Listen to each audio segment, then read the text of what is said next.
Good morning, everyone. Thank you for being here. I would like to begin by welcoming folks who are here standing with the Lieutenant Governor and myself.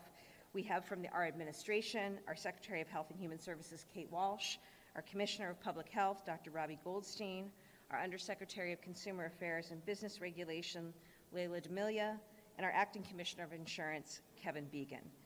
We also have representing members of our healthcare community, Valerie Fleischman of the Massachusetts Health and Hospital Association, our Advocates and Champions, led by Becca Hart-Holder of Reproductive Equity Now, along with Dominic Lee of Planned Parenthood and other abortion providers. We also have Gabby Wolf and Jenny Rossman from the American Civil Liberties Union. We have health insurers represented, including Laura Pellegrini of the Massachusetts Association of Health Plans and Sarah Islin of Blue Cross Blue Shield. In addition, we have our legislative partners here as well, legislative leaders representing the Office of Senate President Karen Spilka. We have with us today Chair Cindy Friedman. Representing Speaker Mariano's office, we have Chair John Law from the House. So we thank you both for being here. I know we also have Rep. Decker here. Councilor Marilyn Devaney is here as well, and I know that there are others. It's a busy time right now, but others are in and out. We appreciate the work of our legislature very, very much and the leadership. We also appreciate the leadership of our Attorney General, Andrea Campbell, who is here with us this morning, and of our Treasurer, Deb Goldberg, who is also here with us this morning. We thank you. And I think that covers for now, but as I say, I'm sure more will be joining at different points. So look, we're here today because it's the 2-year anniversary of the Dobbs decision. It was a really bad decision. It was a really dark day for America. And 2 years later, across this country, 1 in 3 women live in states where there is an abortion ban in place. Over 20 states have laws that ban abortion. The majority of these states have no exception for rape or incest. Leaders in states like Florida, Texas, Missouri, and Idaho, among other places, have made clear that their cynical political agendas are more important than the rights and freedoms of American women. They've done more than just attack and undermine access to abortion and medication abortion. They've also undermined and attacked access to contraception and IVF. But in Massachusetts, we are not going to allow that to happen. We are united, as you can see from this incredible collection in force of folks from industry, from our insurance community, from our provider community, from all realms of government here in this building. And it really is a show, I think, of the kind of unity that we all bring to this issue. Now, today is really about making clear that women's rights, the freedom of choice, the freedom of reproductive choice is non-negotiable here in Massachusetts. We will protect it, we will defend it. Accordingly, I am going to be announcing that I have just signed an executive order that does the following. Number 1, it makes clear that women in Massachusetts will always have access to emergency, life-saving health care, including abortion. Number 2, our agencies, the Department of Public Health and our Division of Insurance, have made clear through regulation and guidance that insurers and providers in Massachusetts have and will continue to have an obligation to provide emergency abortion care. And number 3, the executive order makes clear that since the Dobbs decision, Massachusetts has and will continue to ensure protections for reproductive freedom and choice. That's important. That's what we are announcing today. It's a whole of government approach to this, and will show once again that Massachusetts is committed and leading the way forward. I appreciate the efforts of the legislature the last few years, particularly the passage of the SHIELD law, which is now the strongest SHIELD law in the country. It protects our residents against out-of-state actions for seeking, helping, or providing abortion. And I think it's important, as other states try to take us backwards and implement extreme abortion bans, it's been Massachusetts, both through policymaker leadership and also the leadership of our healthcare providers, who are stepping forward to offer life-saving health care, including telehealth abortion care. In fact, right now, we know Massachusetts providers are making sure that mifepristone pills are available to women here and across the United States who are being denied access to needed care, including life-saving care. It's one more reason why people in other states are turning to Massachusetts as a leader of reproductive choice and freedom in this country. In addition, we have invested millions of dollars in healthcare providers and grassroots organizations who support access to abortion and health care at the local level across our state, and we've also proposed an additional $2 million in this year's budget. We expanded our sexual and reproductive health program to provide access to abortion medication in Western Mass, Southeastern Mass, and the Cape and Islands. We convened providers and allies to share information and best practices and build community. We created a doula program under Mass Health that covers not just birth, but also abortion support. And just this month, we became the first state in the country to launch a public education campaign on the dangers of anti-abortion centers that mislead vulnerable patients.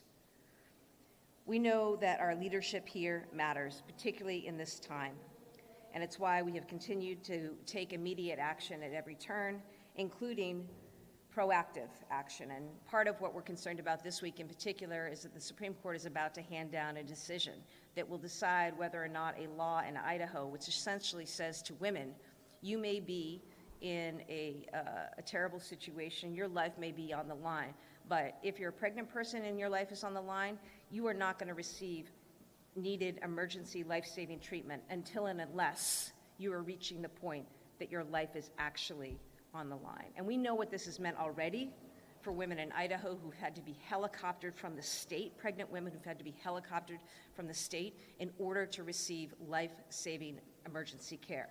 The court's going to decide whether or not that's constitutional, but we want to be really clear here in Massachusetts that we will make sure that women in Massachusetts always will have access to life-saving emergency care, including abortion. And again, I appreciate the support of the provider and insurance community in standing with us. We hope that the Supreme Court does the right thing and protects access to emergency medical care, but we are not taking any chances. And that's why I'm grateful that everyone has come forward together here. This is about standing up for freedom. This is about standing up for women. And I'll now invite our Lieutenant Governor, Kim Driscoll, to the podium.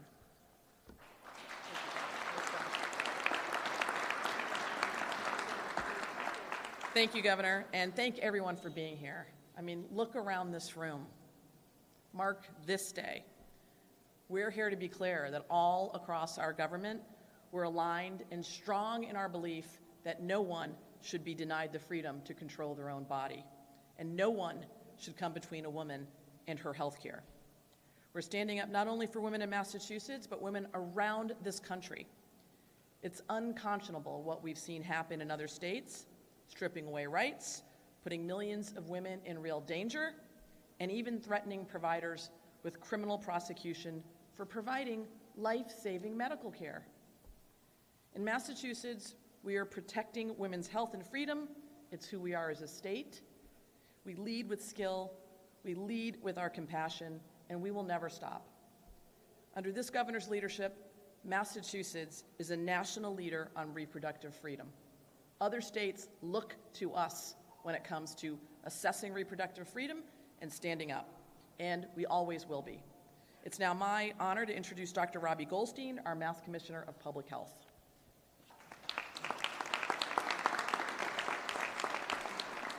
Thank you, Lieutenant Governor, and good morning, everyone.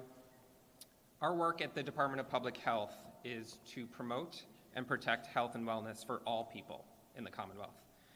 We do this by prioritizing racial equity in health, leading response efforts in public health emergencies, implementing programs that prevent disease, and we do this by protecting the right to safe, unbiased, life-saving medical care in Massachusetts. Today, we reaffirm the requirements under state law for hospitals to provide emergency medical treatment, including abortion services. We remind hospitals, clinics, and healthcare providers of their responsibilities. We make it clear that emergency medical conditions requiring treatment may include pregnancy-related conditions in which preserving the life of a pregnant person or preventing the risk of serious harm may require pregnancy termination. Failure of a hospital or a provider to provide abortion care to preserve the life of a pregnant person or to prevent risk of serious harm is a violation of state statutes and regulations and federal requirements, and it will result in disciplinary action. The department is committed to protecting and improving access to comprehensive reproductive health care. We will not hesitate to take action to demonstrate that commitment. In January, we issued guidance to all licensed facilities and professionals outlining and underscoring their obligations to provide information about all reproductive health options and to not mislead or deceive. Earlier this month, we inaugurated a public awareness campaign focused on the dangers of anti-abortion centers, previously referred to by the misnomer of crisis pregnancy centers, calling out the misinformation these centers peddle every day, deceiving people who are or may be pregnant. The tactics these centers use target people of color, young people, and those who may not have the means to afford a child. The tactics are insidious, dangerous, and a public health threat.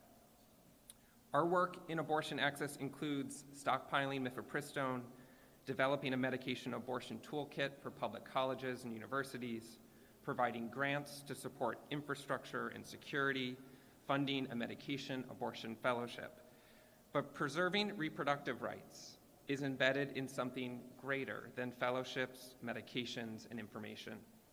It's grounded in the ideals of equity, justice, and human rights. Accessing comprehensive reproductive health care is about individuals making decisions that are right and best for them. It's about freedom. We will not stop in our efforts. We will protect the rights of people across Massachusetts, the women seeking care, the pregnant people looking for education about their options, the medical providers doing this important work. We'll use every tool available to protect and promote health for all people in the Commonwealth. I'd like to now turn the podium over to Attorney General Campbell for some remarks. Thank you. Good morning, everyone. First of all, I'm absolutely grateful to be here with this incredible coalition of leaders, this incredible coalition of leadership, including, of course, our governor and lieutenant governor, and really grateful for all of us coming together, not just to stand in solidarity, but frankly to think about how we use the tools available to us in our respective positions to protect reproductive health care. So delighted to be here. And why are we here?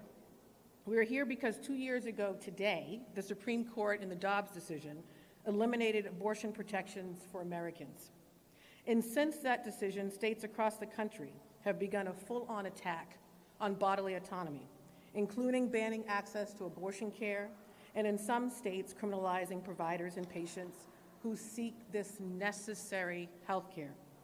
And now we await another decision by the Supreme Court that could frankly cause even more confusion, fear, and restriction to abortion care. The court will rule on an EMTALA case that would essentially dictate how close to death a person must be in order to receive emergency abortion care. Why should the average person care about this? This issue is not merely about abortion care. It's about one's right to have a child or not to have a child, and the right to parent children in a safe and healthy environment. It's also about those who may be deciding whether or not to have a child, and if something goes terribly wrong, to make a personal and thoughtful decision with their provider without the interference of government. This is a life or death issue. This is a human rights issue, and everyone should care. And here in Massachusetts locally, we must remain vigilant in ensuring our residents, of course, have access to care that is uninterrupted. And simultaneously, we must play a national role by being a beacon of hope and a place where folks can come and can turn to for life-saving care. Our state's leadership on civil rights and health care absolutely demand it. I am proud to not only represent Massachusetts, I'm absolutely proud to be the Attorney General of this incredible state. Indeed, AGs across the country are at the forefront of this work in ensuring our folks are protected. And I've been reminding folks, if you don't know who your AG is or what the office does, now is absolutely the time to pay attention and to get involved. It is the AGs across the country, and I'll name it Democratic AGs, but AGs across the country that are on the front lines of fighting for basic rights, of course, rights to reproductive health care and sexual health care. It is the AGs who are filing briefs with the Supreme Court on a regular basis to protect access to medication abortion and emergency abortion care.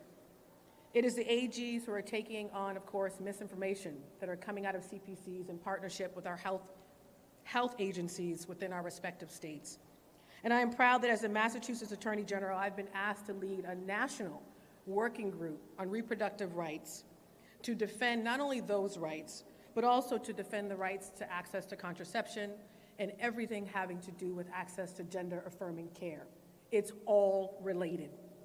And as chair of this National Rights Working Group, I had the honor and privilege of actually recently going to Texas and being on the ground in a state that is at the extreme end of this conversation, and to listen to folks share their very personal stories, including one mother talk about getting a diagnosis in week 20, and her husband deciding that they needed to terminate that pregnancy because the health care of the child was frankly going to lead to death once the child was born. They had the resources to go to another state to get that care. She also remarked, and this was her story, that she was a white woman with privilege who had resources to be able to go to another state to access that care. But another mother, who was a woman of color, did not. She had a similar diagnosis and had to carry her child, who she knew was going to die, to full term, and then give birth to that daughter and hold that daughter as that daughter died in her arms. This is indeed a life and death issue and a human rights issue. So as I get on the plane to come back to Massachusetts, I am absolutely proud to stand with every single person that is behind me, all of you, to do what we can, not only in this state to help our residents, but most importantly, to lead nationally. Massachusetts is a leader, and that is our reputation, and that hasn't changed. So I'm grateful to the governor and her team for the executive order, continuing to be proactive and not reactive. And lastly, I just have to stress, because we were just in Western Mass, and we care about regional equity, and we were just in Western Mass with Professor Loretta Ross, who is a champion in this space, and frankly, her and other Black women leaders developed the reproductive justice framework. And as she said, as we do this work, we must remain hopeful, because the universe is on our side, and we have every tool to protect bodily autonomy and the rights of every citizen and every resident in Massachusetts, and of course, nationally. So thank you all for being here, and it is my honor and privilege to turn it over to one of my favorite senators, Senator Sidney Friedman. Thank you.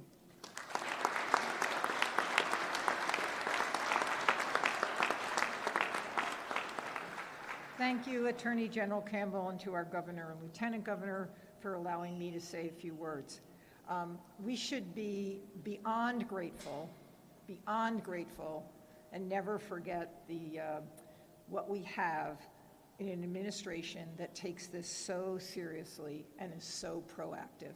We are truly lucky. When the Supreme Court opinion on Dobbs was leaked in 2022, I filed an amendment to the fiscal year 2023 budget that would protect providers, residents, and visitors to the Commonwealth who engage in legally protected reproductive and gender-affirming care. And the Senate President was right by my side. The language was passed by the legislature soon after and signed by the governor as we watch the rights of women being eroded across the country by courts and right-wing leaders who are clearly either deeply disrespectful of women or completely afraid of them, and they should be when you look at who's behind me, all these amazing women and the men who support them. This language put Massachusetts at the forefront of efforts to protect its residents and visitors from bounty-style and anti-abortion and anti-gender-affirming care laws in other states, mandate health insurance coverage for abortion and abortion-related care, and ensure access to emergency contraception. Since then, under the continued leadership of Senate President Karen Spilka, the Senate continues to uplift and protect those delivering and receiving reproductive care, funding grants for improvements to reproductive health services, infrastructure, safety, and providing funding for the organizations that provide such care. More recently, in the FY25 budget, we took steps that require insurers to cover fertility preservation services.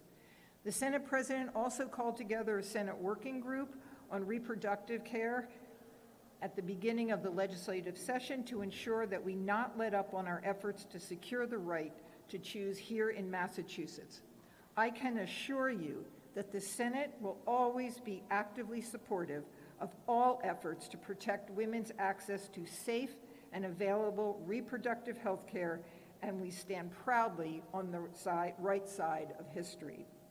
The Senate will continue to be a strong partner with the Governor, Lieutenant Governor, Attorney General, and colleagues in the House to ensure that women, as well as all of our residents, maintain control over their bodies and their health care decisions and get the care they need when they need it. Now I would like to invite Valerie Fleischman, Executive Vice President and Chief Innovation Officer of the Massachusetts Health and Hospital Association, to the podium. Thank you so much.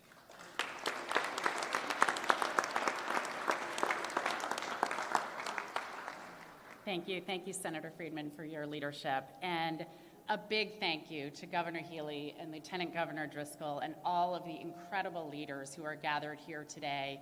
You are what make our world-class healthcare system possible.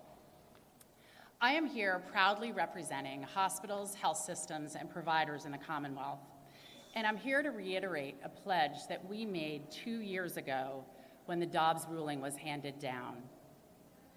To the women and the birthing people in Massachusetts, hear us loud and clear. We are here for you today and every day.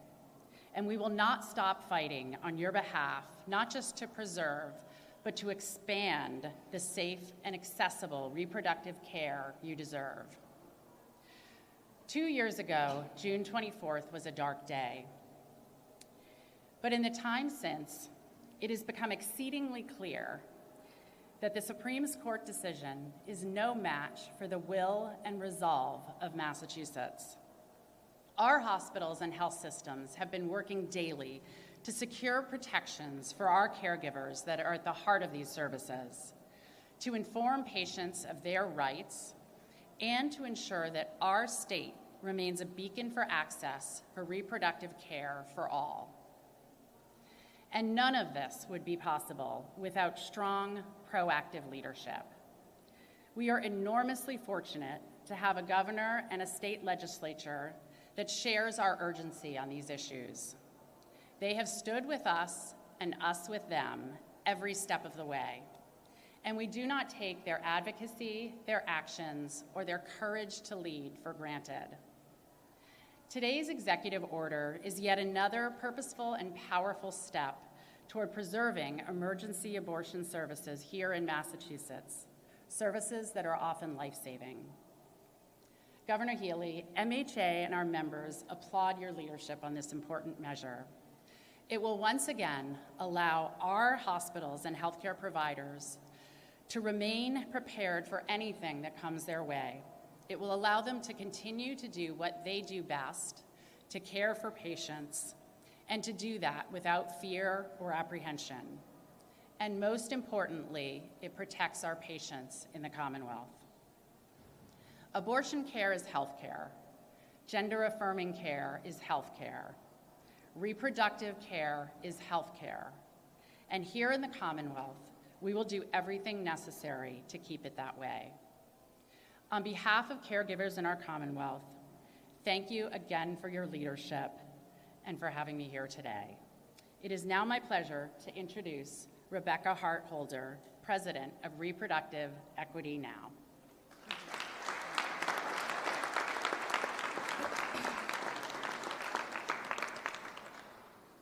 Thank you so much, Governor Healey and Lieutenant Governor Driscoll, for inviting me to speak this morning and for your continued national leadership to advance reproductive equity across Massachusetts. As you've heard before, today marks 2 years since the Dobbs decision came down from Donald Trump's far-right Supreme Court. 2 years since we stood outside the State House and wept, but made you a promise that we would not back down. Over the course of the last 2 years, anti-abortion extremists have waged an all-out war on our bodily autonomy, banning abortion in 21 states, criminalizing patients and providers, and forcing people across the country to carry life-threatening pregnancies to term. But here in Massachusetts, we have stood up to this devastating extremism with bold and proactive action. Here in Massachusetts, we have gone on offense. We've passed, as you've heard, best in the nation protections for abortion and gender-affirming care providers, including protections for providers who offer telehealth abortion to patients out of state. Because of this work, thousands of mifepristone pills are being shipped out of Massachusetts every month to ensure that people in banned states are still able to access basic health care. We've worked with many of the people behind us to make sure that abortion is more affordable by mandating insurance coverage for care, and made medication abortion more accessible to college students by expanding access to public colleges and universities.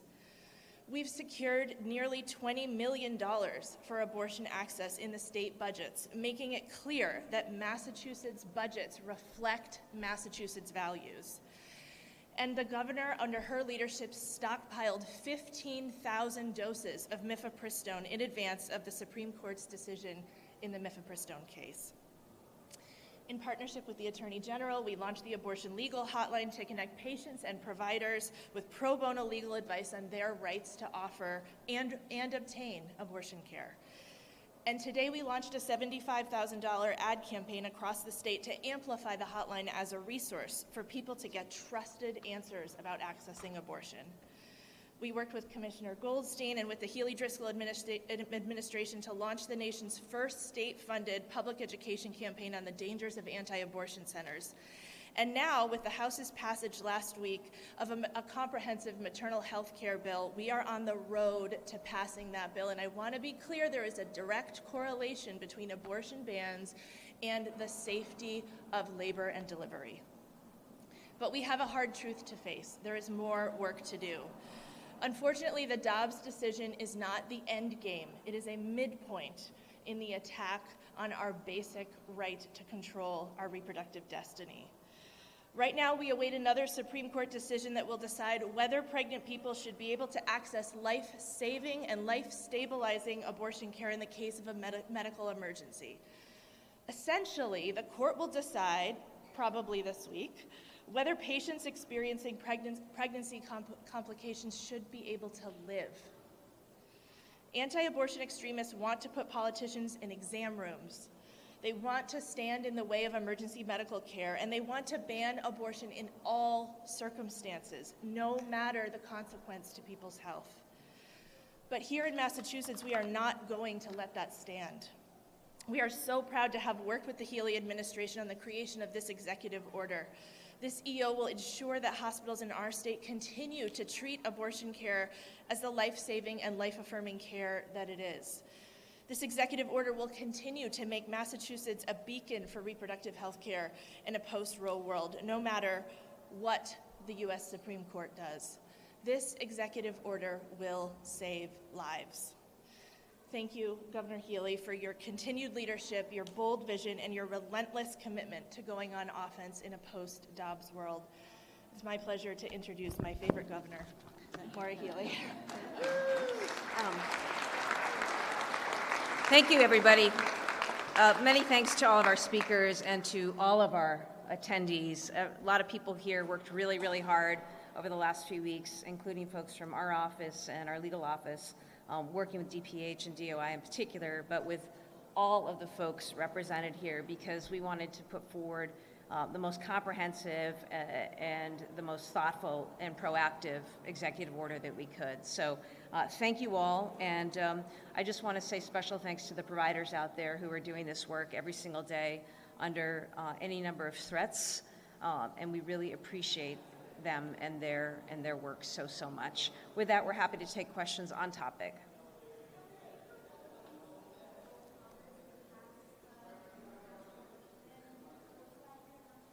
Absolutely not.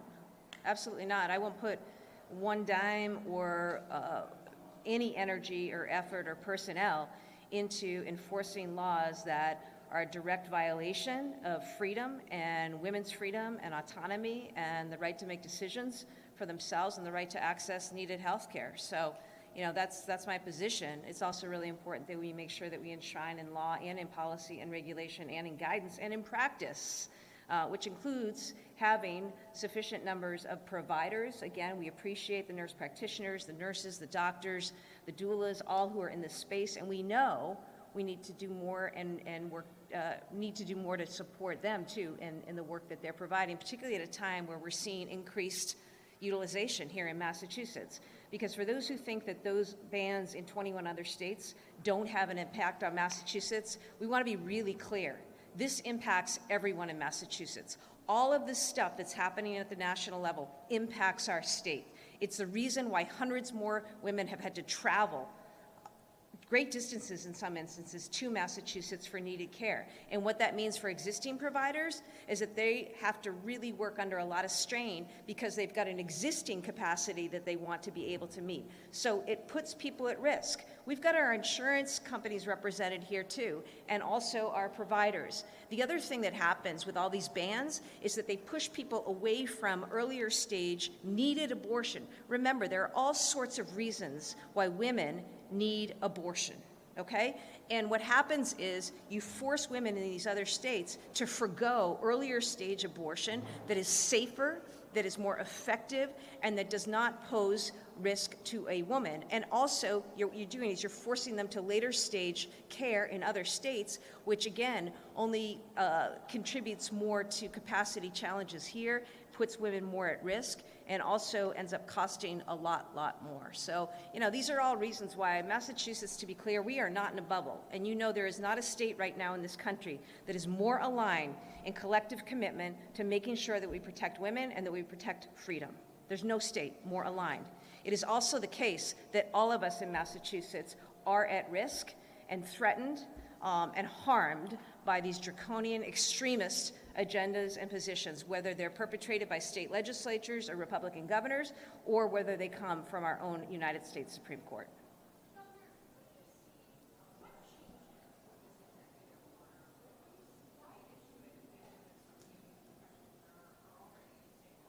I think it's really important to be clear to women, to providers, to insurers, and all throughout Massachusetts that women will continue to receive emergency care, life-saving care, including abortion.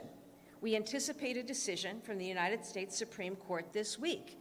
And if passed as prologue, and the fact that a former president in Donald Trump was able to stack a court that overturned Roe, taking us 50 years backwards, we have to be prepared. We have to be ready, and we wanted to be really clear about the law here in Massachusetts, what it is and what it will continue to be. And again, I appreciate the work collectively. This is important too. When you have the insurance community, our healthcare provider community, clinics, hospitals, and centers coming forward with lawmakers, with the Attorney General's office, and with our agencies of DOI and DPH to be really clear in advance of any decision.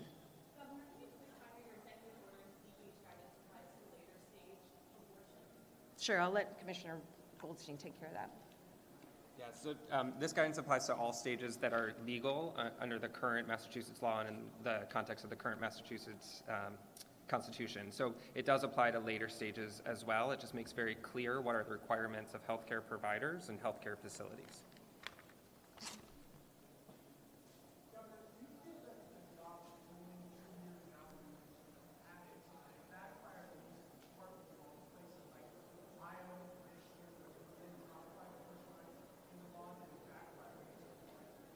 I don't know, I'm not a political pundit.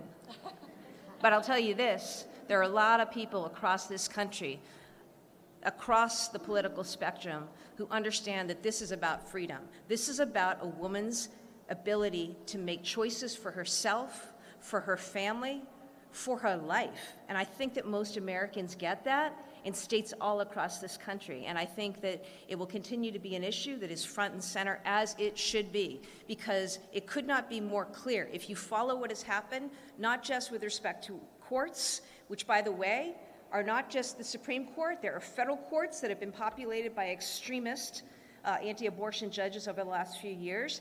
It's also what's playing out in state legislatures, and it's unrelenting.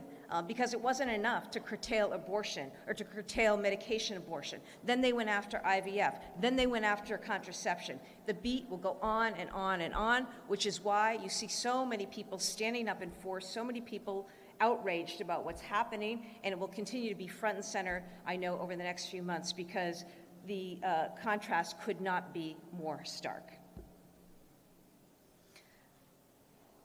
I think the other reason it was important, Katie, to make clear with this guidance what Massachusetts protections are is we need to also make sure that providers here understand that they are protected. And as our great legislative leaders have talked about and our Attorney General talked about, I know that in this state we will continue to enforce things like the SHIELD law. It is very important, having spoken with providers who are afraid, literally, Massachusetts providers afraid to travel to other states for fear that they will be interrogated, investigated, apprehended. We want to be really clear that Massachusetts has their back. We appreciate the work that they're doing. We appreciate the care that they are giving to women, and we are here for them.